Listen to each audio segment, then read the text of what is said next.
Keypad के जियो हो या एंड्रॉयड हो, सभी के अंदर अभी हम V8 की बात कर रहे हैं। पहले V8 5 पिन, तो 4G फ़ोनों के अंदर अभी तक हमने V8 में पढ़ा था कि सिर्फ 2 ही सप्लाई थी, पॉजिटिव और नेगेटिव।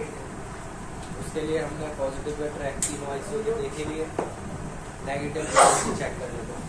4G के अंदर 2 सप्लाई और ऐड है, पॉजिटिव नेगेटिव तो है ही है, साथ ही साथ DM और DP यानी कि डेटा ट्रांसफ़र के DM पे पॉजिटिव और DM पे नेगेटिव और DP पे पॉजिटिव चार्ज होता है, जो कि बिना इन प्रिंटों के आज के टाइम पे आपके 4G फ़ोन में ना तो USB कनेक्ट होएगी और ना ही फास्ट चार्जिंग। जिन भी फ़ोनों के अंदर फास्ट चार्जिंग होती है उनके अंदर इन पिनों का लगा होना ज़रूरी है।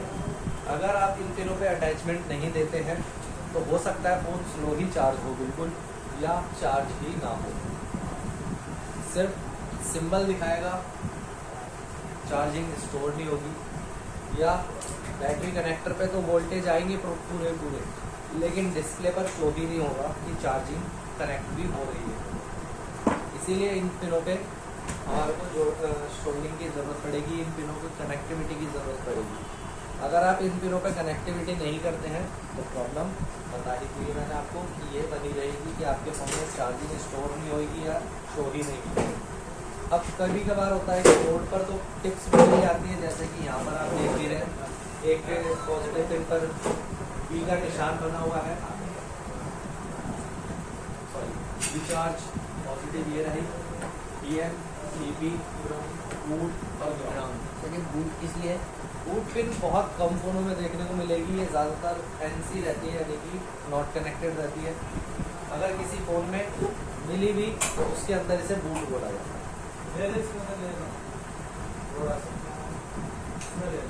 बूट वाली पिन फ़ोन के अंदर, जैसे आपने सैमसंग के फ़ोन देखे होंगे, उसको डाउनलोडिंग मोड पे लेके जाते हैं आप।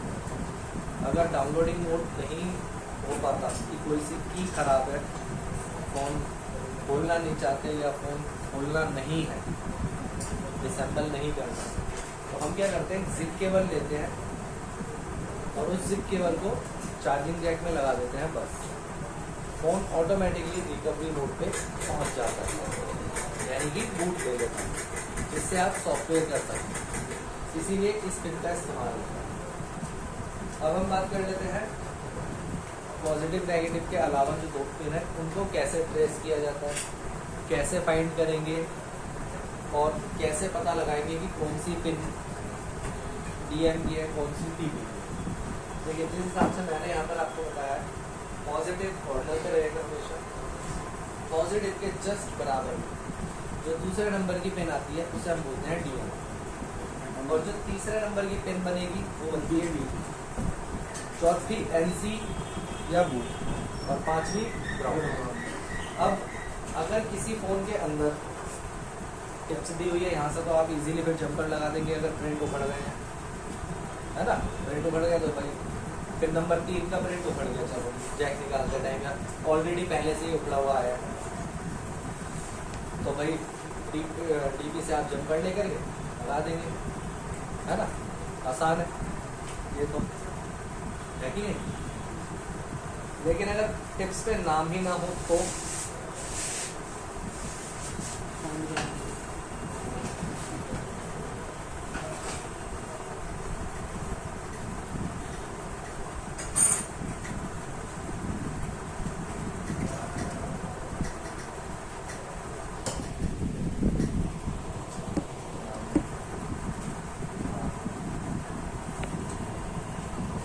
टिप्स पर नाम ही ना मिले तब क्या करेंगे? तो DMD की छोटी बड़ी हो सकती है, तो दोनों में से कौन सी हो सकती है? फिलहाल तो ये 3 है एक ही साइज की।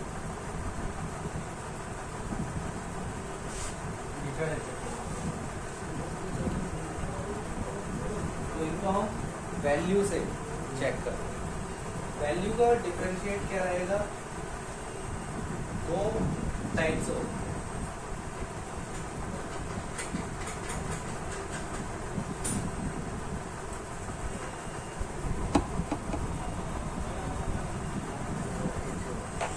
को आपको हमेशा ऊपर नीचे देखना होगा, यानी कि जैसे एज इट इज आपको लगानी है वैसे नहीं। हो सकता है बी चार्ज सबसे ऊपर हो या बी चार्ज बीच में दे दे, डी एंड डी भी ऊपर नीचे दे दे, ऐसा भी हो सकता है। लेकिन हम कैसे पता लगाएंगे? हम पता लगाते हैं इसकी वैल्यूज, कि कौन सी पिन की वैल्यू क्या है और कौन सी पिन की वैल्यू क्या है, वो आपको पता होगा। तो आपके टिप्स पर नाम हो या ना हो कोई फर्क नहीं पड़ता, आप डायरेक्टली वहाँ से सॉल्यूशन कर सकते हैं। तो एक में तो बी चार्ज पे ज़्यादा वैल्यू रहेगी,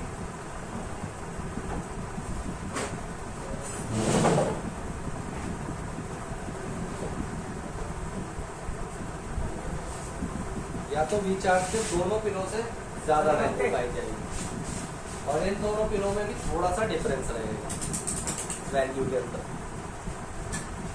एक तो बिल्कुल बहुत ज़्यादा वैल्यू हो गई, ठीक, वो बी चार्ज है। फिर जिनके अंदर थोड़ा सा फर्क रहेगा, जिस पे थोड़ी ज़्यादा वैल्यू रहेगी वो डीपी रहेगी, और जिस पे थोड़ी कम वैल्यू रहेगी वो डीएम। अब इस टाइप से हम यहाँ पर देख करके इजीली पहचान सकते हैं कि कौन सी पिन किस चीज़ की है। सभी पिनों में हम इसी से होती है।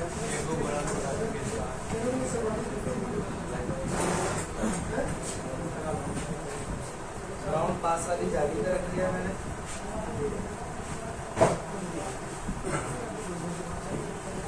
इसमें कुछ आएगा नहीं क्योंकि हमारी सब निकल जाएगी।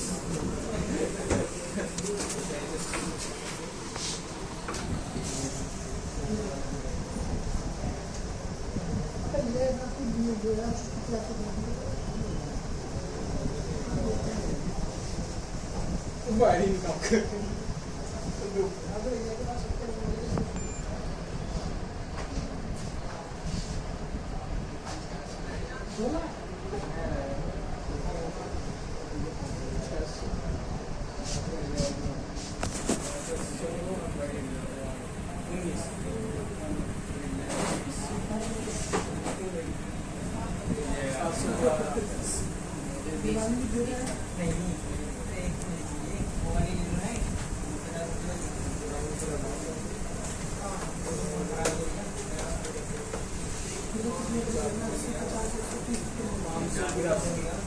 ठीक है।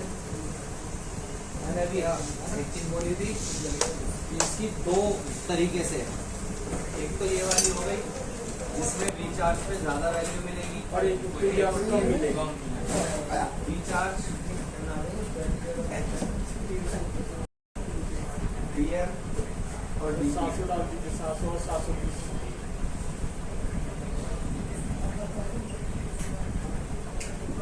एक पे या तो कम होगी, दूसरे में रिचार्ज पे कम और डीएमडीपी पे ज़्यादा चली जाएगी। तो इन दोनों में से हमारे को पहचानना होता है कि कौन सी है। यहाँ पर जो है कम वाली है रिचार्ज पे, तो रिचार्ज क्या रही है, कौन सी तरह से ठीक है।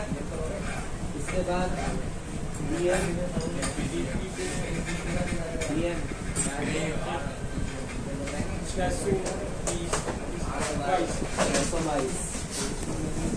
लिख लेते हैं ना, 582 ये रिचार्ज है, ये डीएमडीपी पे देखते हैं क्या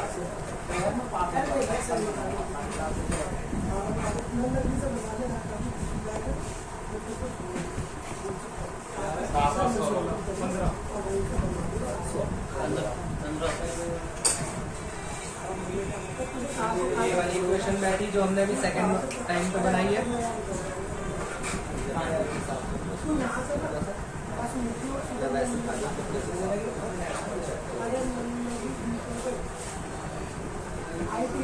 ठीक है, समझ में आया कि अगर टिप्स पे नाम ना भी लिखा हो तो भी हमारे को इसी इक्वेशन से डीएम डीपी और रिचार्ज के प्रिंट निकालने हैं। और अगर किसी बोर्ड के अंदर टिप्स ही ना हो, जैसे कि यहाँ देखो टिप्स नहीं है और ये वाली जो टिप्स है वो चार्जिंग जैक की गई है, ठीक। और उसके लिए दिखा देते हैं यहाँ भी कोई टिप्स है, ठीक है। अब इसमें कैसे पहचानेंगे, तो इस इन जैसे फोनों के अंदर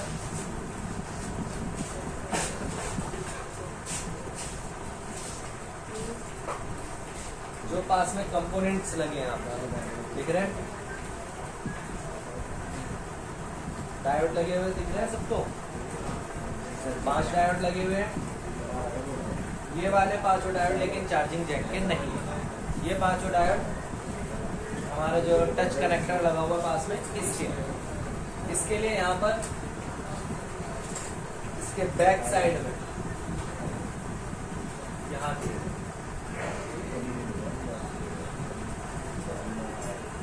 तो कभी भी अगर हमारे को चार्जिंग जैक लगाने के टाइम पे प्रिंट डैमेज दिखाई देते हैं तो हम ये चेक कर लेंगे कि अगर टिप से दी गई है, टिप्स से जंपर दिया जा सकता है। अगर फोन में टिप्स नहीं दी गई है तो जो जंपर आएगा वो हमारे उसके कंपोनेंटों से आएगा। सर इसकी चेकिंग कैसे करें? सेम चेक, पॉजिटिव पिन पे एक रख लो, जिसका भी एक भी प्रिंट अगर बाकी है तो उससे रख करके सीधा चेकिंग कर लो, मिल जाएगी बीप साउंड। एक भी मिल गया तो ट्रैक मिल गया कि हाँ यही सारे हमारे कंपोनेंट बुलाएगा। अगर एक भी प्रिंट बाकी है वहाँ पे एक बार रखा और उससे बाकी कंपोनेंटों को चेक कर लिया, जिस भी एक भी कंपोनेंट से बीप साउंड मिल गया तो यानी कि उसी का ट्रैक है। फिर इसके बाकी के DMDP निकालना आसान रहेगा। तो ग्राउंड से चेकिंग नहीं होगी? पहले तो हमारे को टिप्स ढूंढनी है, टिप्स नहीं मिलती। जब टिप्स ही नहीं है तो कंपोनेंट देगी कंपनी, ठीक है ना, क्योंकि ऐसा नहीं करती कंपनी की अगर आपको टिप्स भी नहीं दे कंपोनेंट भी नहीं, डायरेक्ट ट्रैक CPU से दे। चार्जिंग में ऐसा नहीं है। हाँ, कीपैड हो गया, कैमरा हो गया, डिस्प्ले हो गया, इनमें एक बार को ऐसा देखने को मिल जाएगा आपको कि इसमें कंपोनेंट ना दे, डायरेक्ट ट्रैक CPU से देगी। लेकिन चार्जिंग में कभी ऐसा देखने को नहीं मिलेगा। चार्जिंग में हमेशा कंपोनेंट आपको देखने को मिलेंगे ही मिलेंगे। तो इसके लिए हमारे को यहाँ पर ट्रैक चेक करना होता है कि अगर हमारे सभी प्रिंट डैमेज हो गए, एक भी प्रिंट अगर हमारे को मिल रहा है, एक भी, तो उससे डायरेक्टली हम चेकिंग करके देख लेते हैं कि उसके बाकी के कंपोनेंट्स कहाँ लगे हुए पाए जा रहे हैं। अगर एक भी कंपोनेंट मिल गया तो पास में जितने भी कंपोनेंट्स हैं उनसे हम DMDP भी ट्रेस कर लेंगे। ट्रेसिंग में अगर हमारे को पता चलता है कि 3 पिनों से ज़्यादा के कंपोनेंटों पे वैल्यू मिल रही है, जैसे कि 4 चौथे पे मिल गई, अभी बूट वाली पिन देखी थी आपने, अगर इसमें 4 डायोड दिख रहे हैं हमारे को, 1 2 3 4, तो जाहिर सी बात है इसमें चारों पिनों के लिए वैल्यू दी गई। तो हमारे को चारों के ही जंपर यहाँ से लगाने पड़ेंगे। ग्राउंड से चेकिंग करेंगे कि इनमें किस साइड पे वैल्यू मिल रही है। सबसे पहला कि प्रिंट से चेकिंग करनी ये इसके कंपोनेंट है या नहीं।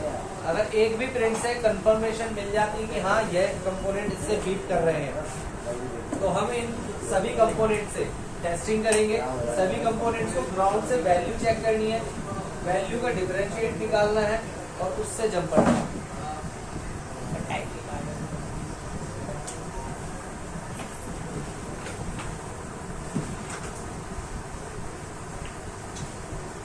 ठीक है, जितने भी एंड्रॉयड फोन आपके आते हैं जिसके अंदर सब बोर्ड अलग से लगा पाया जाता है, जो कि मैंने अभी थोड़ी देर पहले दिखाया था बोर्ड, ये वाला।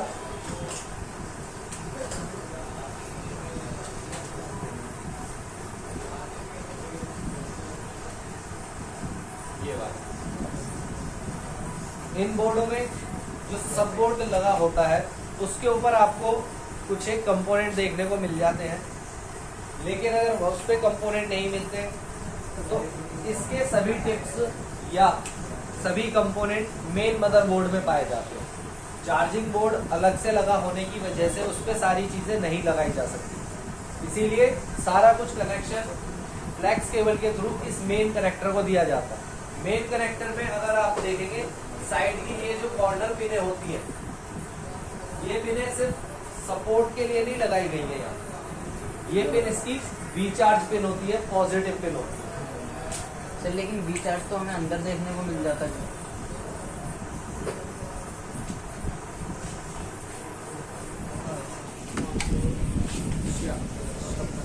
ठीक, कॉर्नर साइड पे बीप साउंड, ये जो है प्लस की है वी चार्ज की। अब वी चार्ज से चेक कर लेते हैं तो यहाँ पर ये जो टिप्स है ये भी बीप करेंगे इससे, क्योंकि ये इसकी टिप्स है।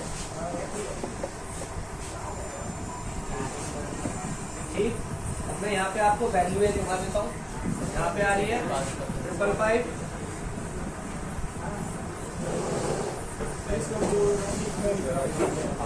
इसलिए DMDP नहीं दिखाई, क्योंकि DMDP की सप्लाई CPU IC से होती है और V-चार्ज की सप्लाई PMIC यानी कि पावर IC से होती है। इसी की वजह से DMDP सेंस करने के लिए काम में आती है, डेटा ट्रांसफर के लिए काम में आती है। क्या कर दिया? DMDP डेटा मैनेजर भी बोला जाता है। ये हमारी डेटा की पिन होती है।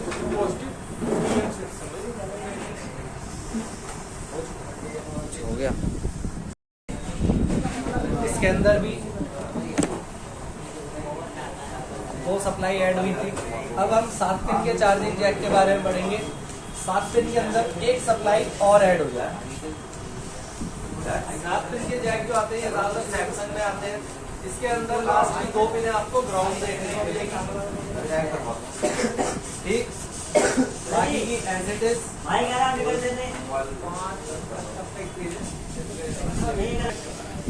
उस पिन का नाम होता है OVP।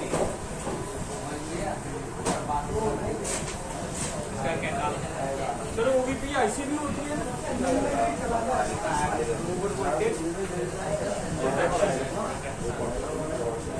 OVP IC भी होती है।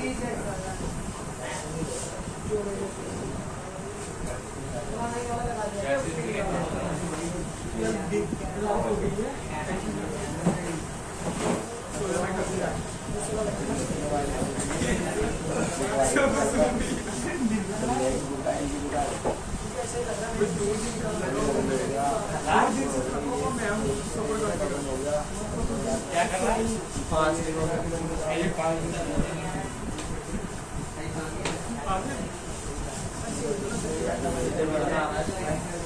OVP over voltage protection. ये IC 12 वोल्ट, 15 वोल्ट, 18 वोल्ट की लगी हुई होती है। अधिकतर सैमसंग के फोनों में मिला करती थी, लेकिन अब कई सेटों के अंदर देखने को मिलती है। ये जो होती है ये ओवर वोल्टेज के लिए, या जो आप देखते हैं डेटा केबल में मॉइस्चर आ जाए, चार्जिंग जैक में मॉइस्चर आ जाए, C टाइप के जैकों में इस्तेमाल करी जाती है ज़्यादातर। तो ये तो जो डेटा केबल पे आपका मैसेज आता है ट्रायंगल बना हुआ, यानी कि चार्जिंग एरर का, वो ज़्यादातर इस पिन की वजह से आता है हमारे फोन में।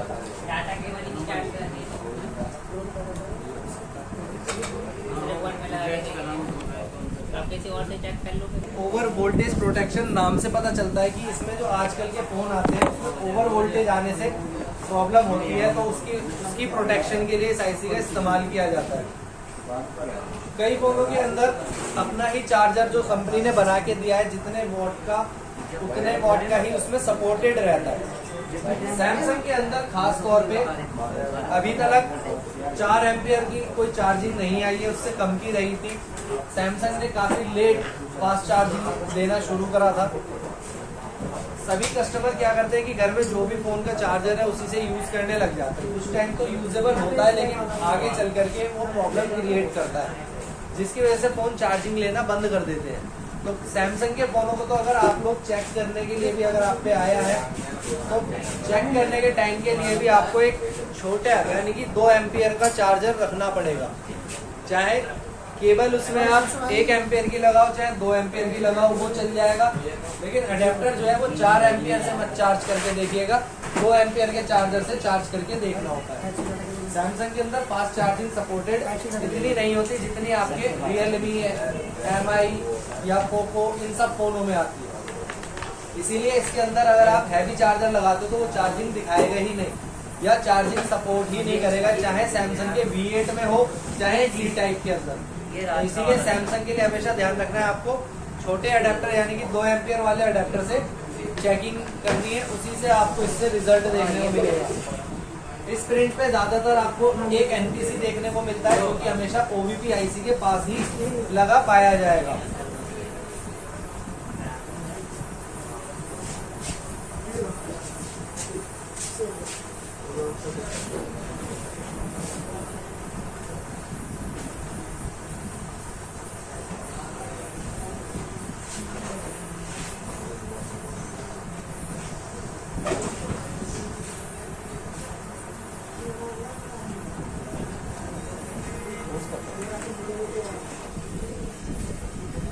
चार्जिंग जैक में ये तो बहुत न्यूज़ बता इधर भी आपको यहाँ पर कोई सप्लाई नहीं दिखाई गई है, जबकि ये पिन जो होती है ये OBP की पिन होती है, पॉजिटिव, फिर DN या DN बोला जा सकता है। तीसरी पिन DP ही रहती है। चौथी पिन बूट जिसे हम बोलते हैं, ID, जो कि एंड्रॉइडों में काम में आ सकती है। 7 पिन वालों में बूट पिन लगी होती है। जैसा कि मैंने बताया था, सैमसंग के फ़ोन को रिकवरी मोड पे लाए बिना आप ला नहीं सकते, बोला था। और इसके अंदर ही जिग केबल का इस्तेमाल भी किया जाता है। सर जिग केबल किस कैसी टाइप की केबल होती है?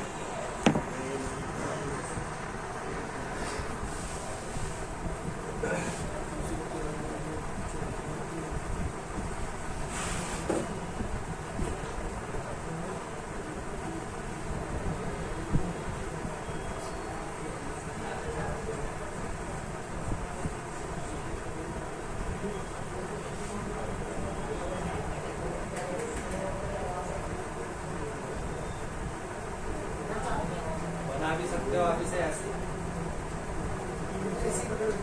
इसके अंदर ID यानी कि जो ग्राउंड होता है, और ग्राउंड के बराबर में जो पिन आती है जिसे ID और बूट कहते हैं, इन दोनों को एक रेसिस्टेंस से शॉर्ट किया जाता है, जो कि 300 किलो ओम के रेसिस्टेंस से शॉर्ट करना पड़ता है। ऐसी मार्केट में बनी बनाई भी आती है, जैसे कि ये रही। इसके अंदर सिर्फ 300 किलो ओम की रेसिस्टेंस से इन पिनों को शॉर्ट किया जाता है, और डायरेक्टली इसे जैसे ही आप फ़ोन में लगाओगे, फ़ोन ऑटोमेटिक डाउनलोडिंग मोड पे पहुंच जाएगा।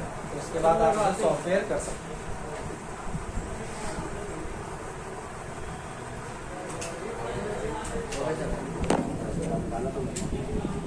जिसके पास फोन होगा ये होगा, उसको कोई जरूरत नहीं है खोलने की। इसमें भी देख सकते हैं इसमें भी देख सकते हैं। और भी देखा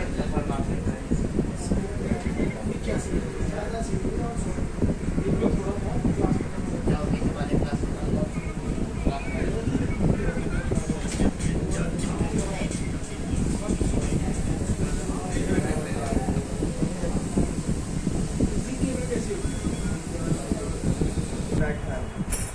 हमेशा चार्जिंग के पास ही देखिए, चार्जिंग जैक के पास मिलेगी। ये OBP IC बोली जाती है इसी को।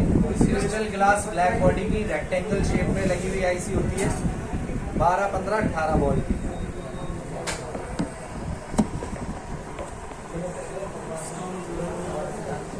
अगर किसी फोन के अंदर OBP IC खराब हो जाती है या OBP पे प्रिंट नहीं आता और हमारे को चार्जिंग करनी भी है, तो हम OBP IC को रिमूव करके उसे बाईपास भी कर सकते हैं। इसे बाईपास करने के लिए इसके पास में आपको NPC देखने पड़ते हैं।